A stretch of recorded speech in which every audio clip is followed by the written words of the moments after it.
सुप्रभात प्यारे बच्चों, कैसे हैं आप सभी। तो आइए बच्चों शुरू करते हैं हमारी ये कक्षा। आज हम पढ़ने वाले हमारा पाठ 9 जिसका नाम है उपसर्ग एवं प्रत्यय यानी कि प्रीफिक्स एंड सफिक्स। ठीक है, तो बच्चों शुरू करें।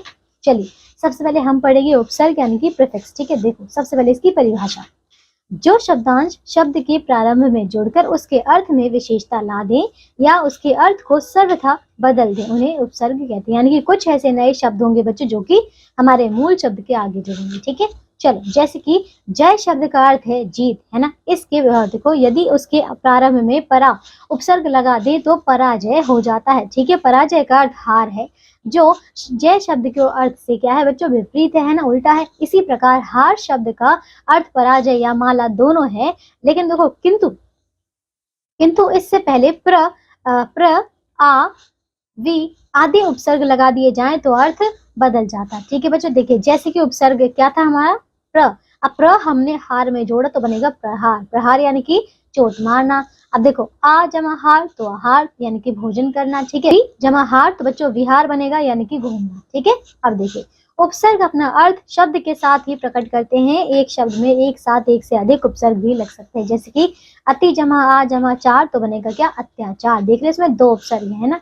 अब हिंदी में 3 प्रकार के उपसर्ग प्रयुक्त होते हैं बच्चों। पहला संस्कृत के उपसर्ग, दूसरा हिंदी के उपसर्ग, तीसरा बच्चों उर्दू के उपसर्ग। ठीक है, आइए एक एक करके आप पढ़ते हैं। तो बच्चों सबसे पहले हम पढ़ेंगे संस्कृत के उपसर्ग। देखो तो उपसर्ग बच्चों प्र, क्या है उपसर्ग प्र, और प्र का अर्थ होता है अधिक। इसका उदाहरण है जैसे कि प्रदान और प्रस्थान, प्रबंध, प्रबल। ठीक है, इसी प्रकार बच्चों परा, तो परा का अर्थ है पीछे, परामर्श, पराजय और पराक्रम।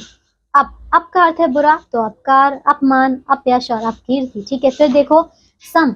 ठीक है, सम का क्या अर्थ है उत्तम, तो बच्चों संहार बनेगा। फिर संवाद बनेगा, संयोग और संगम। ठीक है, इसी प्रकार अनु का अर्थ है पीछे, तो अनुभव, अनुसार और अनुकरण। तो देख रहे हैं अभी बच्चे यहाँ पे कितने सारे ये क्या है हमारे संस्कृत के उपसर्ग। अब आप सभी को ये सारे जो है पढ़ने हैं और इनके अर्थ भी समझने हैं।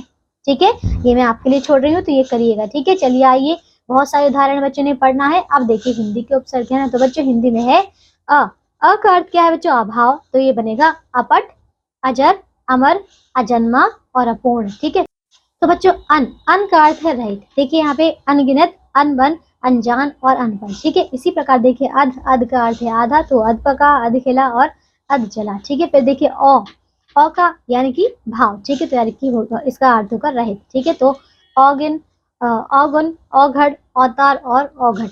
ठीक है, फिर देखो सु यानी कि स, तो देखो यहाँ पे इसका अर्थ क्या होगा, अच्छा। देखो सुअवसर, सुपुत्र, सुडौल, सुजान और सुदूर। ठीक है, फिर देखो नी, अच्छा स देखिए, अच्छा बच्चों आप कु देखिए, कु यानी कि क, तो देखो इसका अर्थ होगा बुरा। ठीक है, क्या होगा, कुमार्ग, कुपुत्र, कुकर्म और कुचाल। ठीक है, इसी प्रकार से ये सारे के सारे आपको पढ़ने हैं, है ना। अब देखो उर्दू के उपसर्ग, तो बच्चों जैसे कि ब, अब ब का अर्थ होता है साथ, तो देखिए बनास, बदौलत और बकलम। ठीक है, फिर बद का अर्थ है बुरा, तो देखिए बदसूरत, बदनाम और बदचलन। फिर बे का अर्थ है रहित, तो देखिए बेफिक्र, बेहाल, बेकार और बेमेल। फिर कम का अर्थ है यहाँ पे थोड़ा, तो देखिए कमजोर, फिर कम उम्र और कम अक्ल। ठीक है, फिर है हम का अर्थ है यहाँ पे साथ, तो देखिए यहाँ पे हमराज, हमदर्द और हम उम्र। ठीक है, इसी प्रकार से बहुत सारे उदाहरण आपको दिए गए हैं। इनके और इन शब्दों को पढ़ना है और इनके अर्थों को भी समझना है, उदाहरणों को भी पढ़ना है। ठीक है, तो बच्चों ये कर लेंगे। अब देखो उपसर्ग की तरह प्रयुक्त होने वाले संस्कृत के अव्यय। ठीक है, देखिए तो बच्चों अव्यय है अन। ठीक है, अन का अर्थ होता है निषेध। ठीक है, तो उदाहरण हो जाएगा अनंत, अनादि और अनाद। ठीक है, फिर देखो सत, तो सत का अर्थ है यहाँ पे अच्छा, तो ये देखिए सत्कार, सत्संग और सतनाम। फिर देखिए अधः। ठीक है, अधः का अर्थ है बच्चों नीचे, तो ये बनेगा अधोगति, अधोमुख। ठीक है, फिर चिर का अर्थ है बच्चों बहुत देर तक, तो देखिए चिरकाल, चिरस्थाई और चिरायु। आवी है, आवी का अर्थ होता है बच्चों प्रकट, तो देखिए आविष्कार और आविर्भाव। ठीक है, फिर अलम, तो बच्चों अलम का अर्थ है शोभा, तो देखिए अलंकार, अलंकरण और अलंकृत। ठीक है, फिर है प्रादुर का अर्थ है प्रकट होना, तो बच्चों प्रादुर्भाव और प्रादुर्भूत। ठीक है, तो बच्चों ये है हमारे।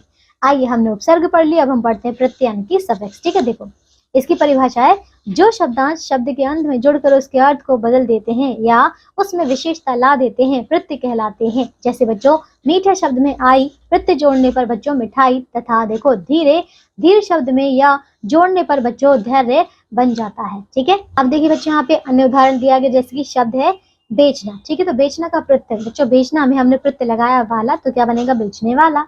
फांस, फांस में ई जोड़ा तो बनेगा फांसी, मिल जमा आन तो मिलान, इतिहास जमा एक तो ऐतिहासिक, ज्ञान जमा ई तो ज्ञानी, और देवर जमा आनी तो देवरानी। ठीक है, अब बच्चों प्रत्यय दो प्रकार के होते हैं, पहला यहाँ पे कृत प्रत्यय और दूसरा तदित्य प्रत्यय। ठीक है, एक एक करके पढ़ेंगे बच्चों। तो पहला कृत प्रत्यय पढ़ते हैं, तो देखिए यहाँ पे ये क्या होता है, क्रिया या धातु के अन्य में, क्रिया या धातु के अंत में जिन प्रत्ययों के लगाने से संज्ञा विशेषण आदि शब्द बनते हैं वे कृत प्रत्यय कहलाते हैं। ठीक है, कृत प्रत्यय युक्त शब्द कृदंत कहलाते हैं। ठीक है, कृत प्रत्यय तीन प्रकार के होते हैं। देखो पहला क्या है यहाँ पे कृतवाचक, दूसरा है यहाँ पे क्या है भाववाचक, और तीसरा यहाँ पे विशेषणवाचक। ठीक है, तो देखो यहाँ पे अब प्रत्यय आपको दिया हुआ त्रिद, क्या है यहाँ पे त्र, तो शब्द बनेगा कर्ता, नेत्र, भ्राता और पितृ। ठीक है, फिर देखो अक से क्या बनेगा पाठक, गायक, नायक और धावक। ठीक है, इसी प्रकार देखिए कुछ और है बच्चों यहाँ पे।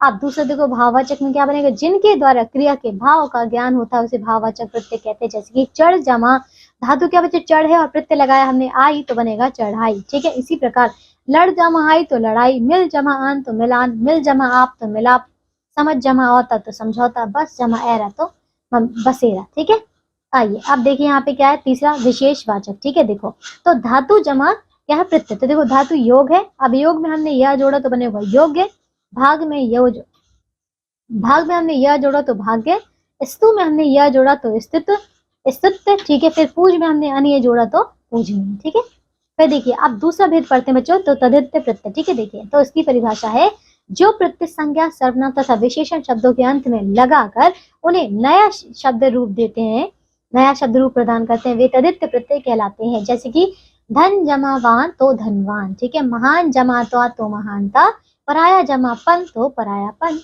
ठीक है बच्चों, समझ गए। आइए अब देखिए तदित्य प्रत्यय के भेद। तो बच्चों पहला क्या है कृतवाचक। ठीक है, देखो करने वाला अर्थ का बोध कराने वाले प्रत्यय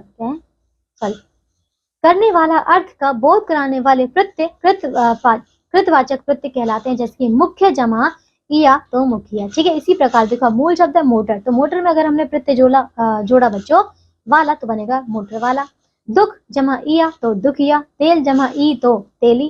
ठीक है, लोहा जमा आर तो लोहार, सांप जमा एरा तो सपेरा। ठीक है, फिर खजान जमा ची तो खजांची। ठीक है, अब दूसरा देखो यहाँ पे भाववाचक, भाव या गुण का बोध कराने वाले प्रत्यय भाववाचक प्रत्यय कहलाते हैं। जैसे कि मूल शब्द बच्चों नीति, नीति में हमने एक जोड़ा तो नैतिक, विज्ञान में एक तो बच्चों विज्ञान जमा एक तो वैज्ञानिक, मधुर जमा ता तो मधुरता, भूख जमा आ तो भूखा, मीठा जमा आई तो मिठाई। ठीक है, इसी प्रकार से कुछ और है बच्चों, इन्हें पढ़िएगा। ठीक है, अब देखो तीसरा क्या है स्त्रीवाचक, स्त्री जाति का बोध कराने वाले प्रत्यय स्त्रीवाचक प्रत्यय कहलाते हैं बच्चों। जैसे कि देव जमा ई तो देवी। ठीक है, उदाहरण देखिए जेठ जमा आनी तो जेठानी, फिर देवर जमा आनी तो देवरानी, इंद्र जमा आनी तो इंद्राणी, सुत जमा आ तो सुता। ठीक है, अच्छा चौथा क्या है ऊनता वाचक। ठीक है, तो देखो पदार्थ की लघुता बताने वाले प्रत्यय ऊनता वाचक प्रत्यय कहलाते हैं। जैसे कि मंडल जमा ई तो मंडली। ठीक है, इसी प्रकार बेटी जमा इया तो बिटिया, कोठ जमा री तो कोठरी, डिब्बी जमा इया तो डिबिया, कुत्ता जमा इया तो कुतिया। ठीक है,